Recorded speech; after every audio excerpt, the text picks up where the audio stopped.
नमस्कार, विशेष का वक्त है। मैं हूं आपके साथ आशीष प्रमोद गोस्वामी। राजस्थान में सत्ता हासिल करने के लिए बीजेपी मिशन 2023 पूरा करने में जुट गई है। प्रदेश बीजेपी गुर्जर समाज को साधने के लिए पीएम मोदी की चुनावी एंट्री करा रही है। इसी साल होने वाले विधानसभा चुनाव से पहले प्रधानमंत्री मोदी राजस्थान के दौरे पर आ सकते हैं। मोदी 28 जनवरी को भीलवाड़ा के आसींद में गुर्जरों के आराध्य देव देव नारायण भगवान की 1111वीं जयंती पर आयोजित कार्यक्रम में शामिल हो सकते हैं। कहीं ये गुर्जरों को साधने की कवायद तो नहीं, क्योंकि राजस्थान में गुर्जरों का एक बड़ा वोट बैंक है। सियासी समीकरणों की पड़ताल करती हमारी एक खास रिपोर्ट देख लीजिए। विधानसभा का सजा रण, वोट बैंक साधने की मची होड़, गुर्जरों पर बीजेपी का दाव, पार लगेगी सत्ता की नाव। प्रदेश में दिसंबर 2023 में होने वाले विधानसभा चुनाव के लिए कांग्रेस और बीजेपी ने तैयारियां शुरू कर दी हैं। कांग्रेस 26 जनवरी से हाथ जोड़ो अभियान के तहत जनता की नब्ज टटोलने निकल रही है, तो वहीं बीजेपी पहले से ही जन आक्रोश यात्रा और जन आक्रोश सभाओं के माध्यम से जनता के बीच पहुंच रही है। जन आक्रोश अभियान में केंद्रीय नेताओं की भी एंट्री हो चुकी है। तो वहीं अब चुनावी साल की शुरुआत में प्रदेश के प्रधानमंत्री नरेंद्र मोदी की एंट्री भी होने जा रही है। लोक देवता भगवान देवनारायण की जयंती के कार्यक्रम में प्रधानमंत्री नरेंद्र मोदी के भीलवाड़ा जिले के आसींद में आने का प्रोग्राम तय हो रहा है। पीएम मोदी की सभा के जरिए बीजेपी मिशन 2023 को हासिल करने के लिए जातिगत राजनीति में प्रवेश की तैयारियों में है। अब ऐसे में माना जा रहा है कि पीएम मोदी की इस सभा के जरिए बीजेपी प्रदेश के 7% से अधिक गुर्जर समाज के वोट बैंकों को साधने की कोशिश में है। ये तबका पिछले चुनाव में पूर्व प्रदेश कांग्रेस अध्यक्ष सचिन पायलट समर्थन में कांग्रेस के साथ चला गया था।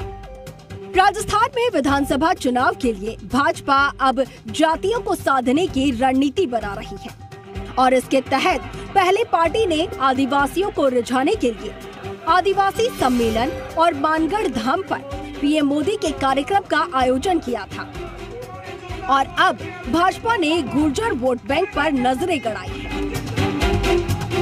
गुर्जर वोट बैंक को साधने के लिए प्रधानमंत्री नरेंद्र मोदी 28 जनवरी को भीलवाड़ा के आसींद में गुर्जरों के आराध्य देव देव नारायण भगवान की 1111वीं जयंती पर आयोजित कार्यक्रम में हिस्सा ले रहे हैं।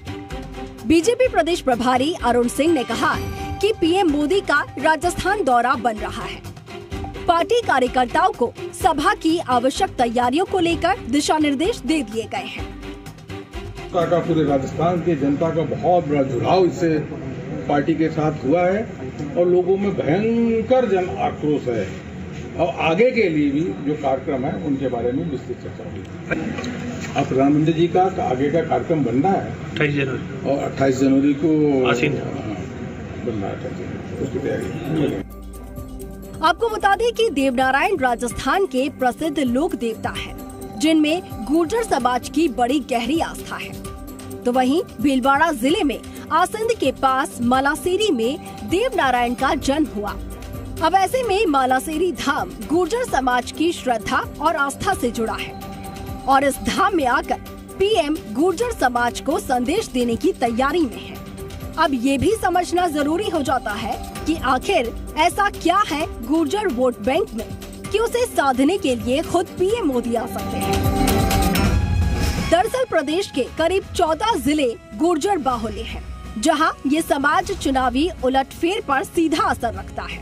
आबादी के लिहाज से राजस्थान में गुर्जर समाज 7% से ज्यादा है। प्रदेश की 200 विधानसभा सीटों में से करीब 50 विधानसभा सीटों पर गुर्जर मतदाता हार जीत के निर्णायक भूमिका निभाते हैं। भरतपुर, धौलपुर, करौली, सवाई माधोपुर, टोंक, दौसा, बूंदी, कोटा, बारां, झालावाड़, अलवर, राजसमंद, अजमेर, भीलवाड़ा इन जिलों में गुर्जर बाहुल्य है, जबकि जयपुर ग्रामीण, झुंझुनू, सीकर, चित्तौड़गढ़, पाली, उदयपुर जिलों की कुछ विधानसभा सीटों पर समाज का असर है।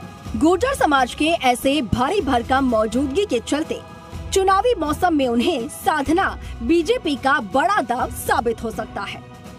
गुर्जर सियासत के लिहाज से बीजेपी के हाथ बीते चुनाव में खाली ही रहे थे। साल 2018 के विधानसभा चुनाव में भाजपा से एक भी गुर्जर विधायक नहीं बन पाया, जबकि कांग्रेस में 8 विधायक गुर्जर समाज से जीतकर विधानसभा पहुंचे। हालांकि उस वक्त प्रदेश कांग्रेस के अध्यक्ष सचिन पायलट थे और उनके मुख्यमंत्री बनने की संभावना के चलते गुर्जरों ने एक तरफा कांग्रेस को वोट दिया। लेकिन जब पायलट सीएम नहीं बने तो लोकसभा चुनाव में ये वोट बैंक भाजपा की तरफ डाइवर्ट हो गया। गुर्जर नेता शैलेंद्र सिंह की माने तो पीएम मोदी की सभा से गुर्जर समाज में एक अच्छा मैसेज जाएगा। पिछले चुनाव में किन्हीं कारणों से जो गुर्जर कांग्रेस के समर्थन में चला गया था, वो फिर से बीजेपी से जुड़ेगा। निश्चित तौर पर आप देखिए, कांग्रेस पार्टी ने गुर्जर समाज के साथ पिछले चुनावों में धोखा किया, छल किया। अब गुर्जर समाज बेवकूफ नहीं बनेगा। गुर्जर समाज समझता है कि किस व्यक्ति ने, किस पार्टी ने हमको सपोर्ट किया है, हमारा उत्थान किया है। मैं आपको बता देना चाहता हूं, ये प्रधानमंत्री नरेंद्र मोदी जी की भारतीय जनता पार्टी की सरकार है, जिन्होंने पिछड़ों की सुध ली, पिछड़ों का उत्थान किया और पिछड़ा वर्ग आयोग को एक संवैधानिक दर्जा दिया। जो सैकड़ों सालों से लड़ाई लड़ रहा था पिछड़ा वर्ग, उसको संवैधानिक दर्जा देने का अगर काम किया है तो प्रधानमंत्री नरेंद्र मोदी जी की भारतीय जनता के नेतृत्व में भारतीय जनता पार्टी की सरकार ने किया। बीजेपी ने गुर्जर वोट बैंक को साधने की जुगत लगानी शुरू कर दी है, तो वहीं पार्टी ये भी याद दिला रही है कि बीजेपी ही वो पार्टी है जिसने लंबे समय से चली आ रही गुर्जर आरक्षण की मांग को पूरा किया। केंद्र की मोदी सरकार ने गुर्जर समाज को अति पिछड़ा वर्ग में कानूनी मान्यता दी और अब गुर्जर आस्था के प्रतीक भगवान देवनारायण की जयंती में शामिल होकर पीएम मोदी गुर्जर समाज के साथ अपनी और पार्टी की प्रतिबद्धता को दिखाना चाहते हैं। अब इस कवायद का क्या असर होगा, इसका खुलासा तो चुनाव बाद ही होगा, लेकिन चुनावी शहमात का खेल तो शुरू हो चुका है। विष्णु शर्मा, जी मीडिया, जयपुर।